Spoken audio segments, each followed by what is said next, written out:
철도에 전라선이 전면 배제돼 지역의 반발이 거셉니다. 최근 관광 수요가 급증하는 상황에서 지역 차별이라는 지적마저 나오고 있습니다. 제22회 광양 시민의 날 행사가 전통 숯불구이 축제와 함께 막이 올랐습니다. 순천에서는 제10회 도시의 날 기념식과 대한민국 도시대상 시상식이 열렸습니다.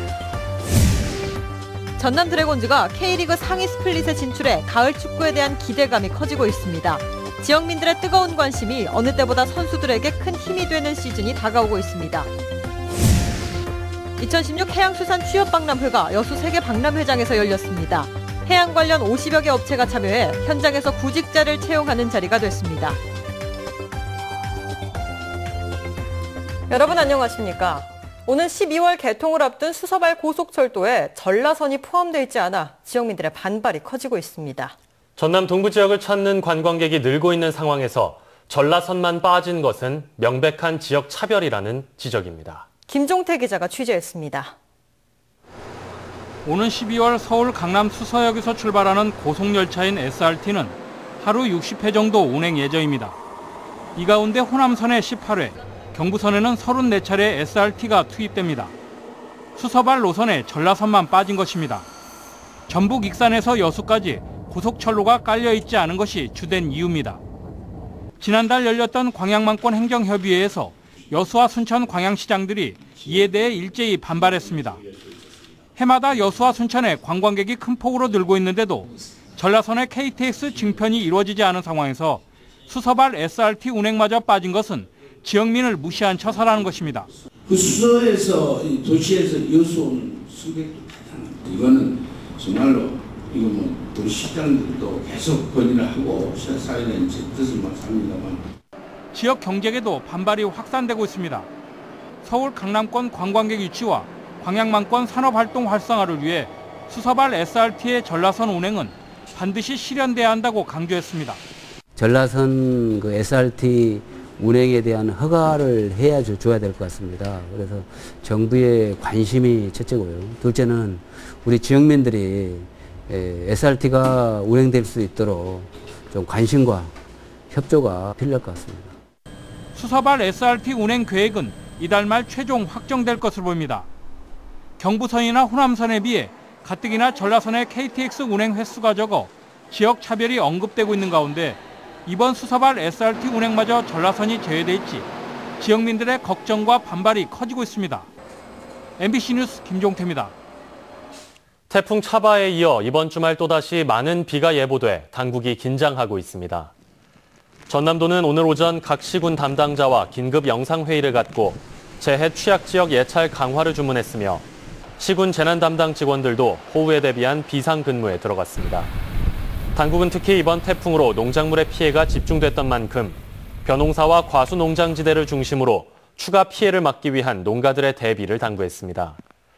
전라남도는 이번 태풍으로 857헥타르의 벼 도복 피해가 727헥타르의 낙과 피해가 발생한 것으로 집계하고 있는 가운데 이번 주말에도 많게는 120mm의 비가 예보된 상태입니다. 태풍 차바로 인한 벼 쓰러짐 현상이 우려됩니다. 여수시에 따르면 전체 2,100여 헥타르의 논에서 30% 이상 수확이 진행됐지만 최근 태풍 차바로 인해 40헥타르의 논에서 벼 쓰러짐 피해가 났습니다.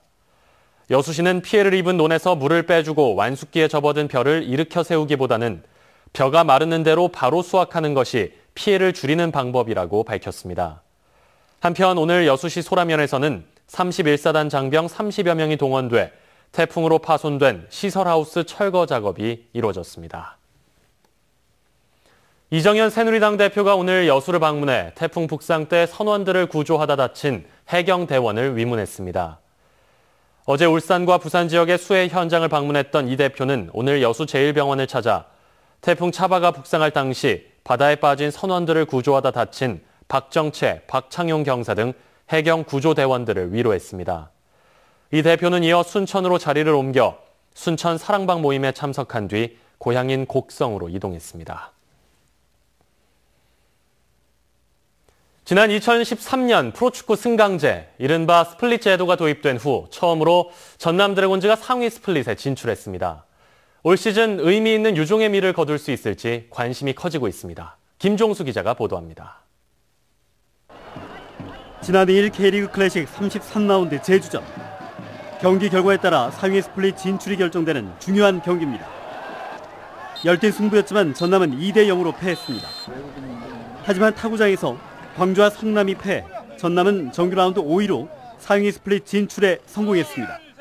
새로운 선수들이 정말 너무 잘 해줬고 신구 조화도 잘 됐고 과감한 결단을 하심으로써 이렇게 선수단 분위기를 확 바꿨던 게 전남은 이로써 3위까지 주어지는 아시아 챔피언스 리그 출전권 획득을 위한 교두보를 마련했습니다. 시즌 초 부진했던 모습을 접고 가을 축구잔치에 참여하기 위한 부단한 노력에 빛을 본 겁니다. 주장 최호진은 물론 용병 자일과 토미의 활약은 전남의 의미 있는 도전에 기폭제가 됐습니다. 공격과 수비에서의 안정감을 박기동 선수와 박준태 선수가 상무에서 돌아오면서 현재 있는 선수들과 손발이 좀 맞는다라고 친다라면 굉장히 큰 역할을 해줄 것으로 보입니다. 전남의 경기 결과에 따라 내년 시즌도 가늠할 수 있습니다. 1부 리그 12개 구단 중 유료 관중 증가폭이 컸다는 것도 긍정적인 요소입니다. 그만큼 관중들의 관심을 끌기 위한 대안 마련도 전남의 또 다른 과제입니다. 지역민들의 호응이 상당히 좋았습니다. 내년에도 적극적으로 검토해서 편하고 즐겁게 경기 관람할 수 있도록 셔틀버스를 증대 운행과 다양한 볼거리, 먹거리를 제공할 수 있도록 좀 더 노력하도록 하겠습니다. 지난 2014년 막판 뒷심 부족으로 상위 스플릿 진출에 실패했던 전남 드래곤즈. 새로운 도약을 꿈꾸는 선수들의 발끝에서 의미 있는 여의주가 만들어질지 주목됩니다. MBC 뉴스 김종수입니다. 2년 만에 개최되는 시민의 날 기념 행사와 숯불구이 축제 개막 등으로 광양 지역의 축제 분위기가 고조되고 있습니다.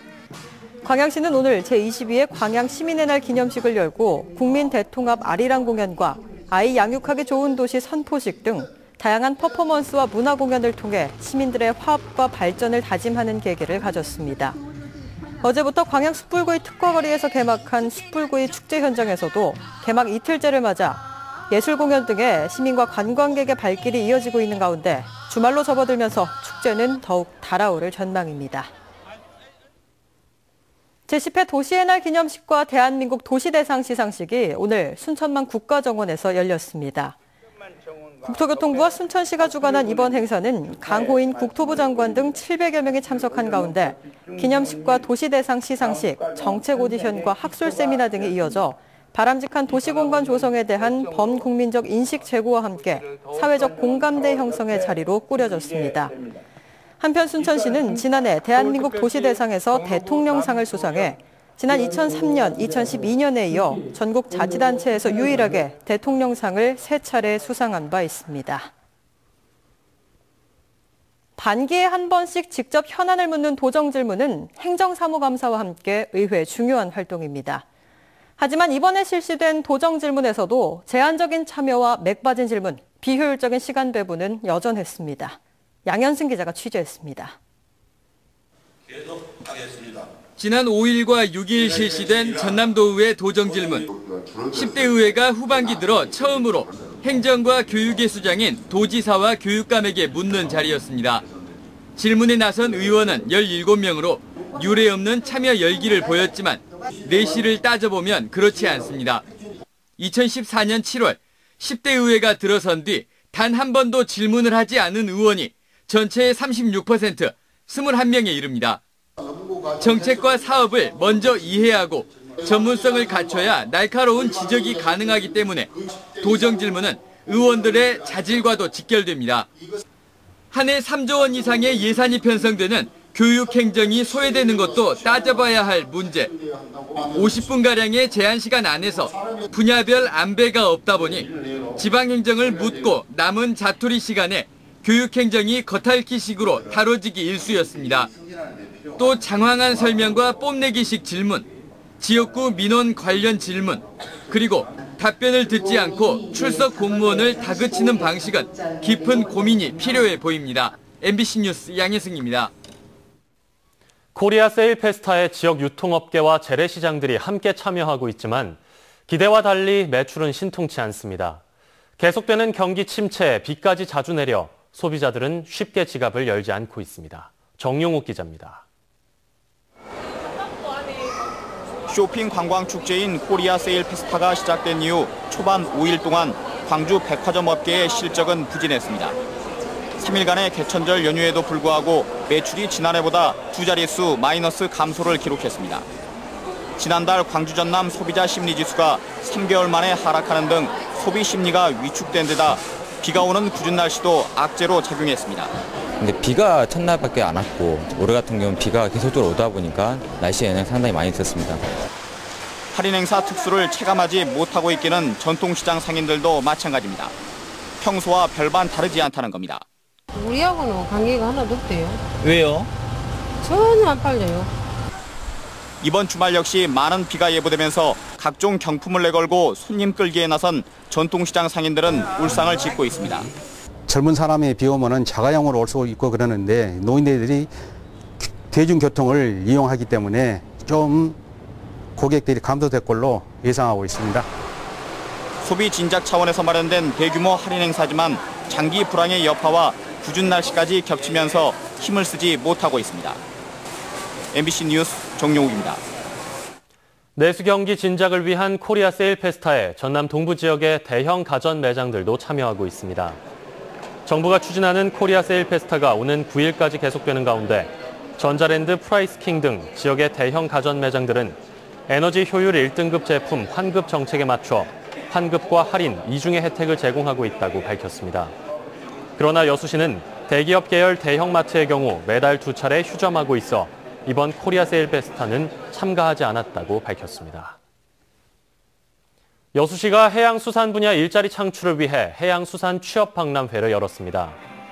여수세계 박람회장에서 열린 오늘 박람회에는 해양 관련 50개 업체가 참여해 현장에서 인원을 채용했습니다. 특히 부대 행사로 직업 상담은 물론 면접 이미지 컨설팅과 직업 선호도 검사 등을 통한 취업 정보를 제공해 취업 희망자들의 관심을 모았습니다. 제6회 정채복 문학상 수상작으로 김혜온 작가의 창작 동화 바람을 가르다가 선정됐습니다. 창작 동화 바람을 가르다는 엄마의 과보호를 받는 뇌병변 어린이가 덜렁대는 학급 도우미를 만나면서 새로운 모험을 하는 과정을 소재로 한 작품입니다. 김혜온 작가에 대한 시상식은 오는 15일 순천만 국가정원에서 정채봉 동화잔치 100일장 대회와 함께 개최될 예정입니다. 고흥 앞바다에서 50대 남성이 실종돼 해경이 수색에 나섰습니다. 여수 해양경비안전서에 따르면 오늘 오전 9시 15분쯤 고흥군 도양읍 시산도 앞 해상에서 1.2톤급 어선에 타고 있던 선원 2명이 바다에 빠졌으며 이 가운데 1명은 인근에 있던 다른 어선에 의해 구조됐지만 50살 남모 씨는 실종됐습니다. 이들은 김 양식장에서 조업을 마치고 항구로 돌아오던 중 너울성 파도가 선박을 덮치면서 해상에 추락한 것으로 알려졌습니다. 해경은 민간 해양구조대 등과 함께 수색 작업을 벌이고 있지만 파도가 높아 수색에 어려움을 겪고 있습니다. 대기업에 취업을 시켜주겠다며 금품을 받고 달아난 30대 남성이 경찰에 붙잡혔습니다. 여수경찰서는 여수 지역 모 대기업에 취업을 시켜주겠다며 피해자 11명으로부터 모두 4억여 원을 받고 달아난 36살 이모 씨에 대해 구속영장을 청구했습니다. 경찰은 또 지난 7월에도 취업 알선 명목으로 5,800여만 원을 받은 피의자를 구속한 바 있다며 취업 알선을 위해 금품을 요구하는 경우 즉시 신고해 줄 것도 당부했습니다.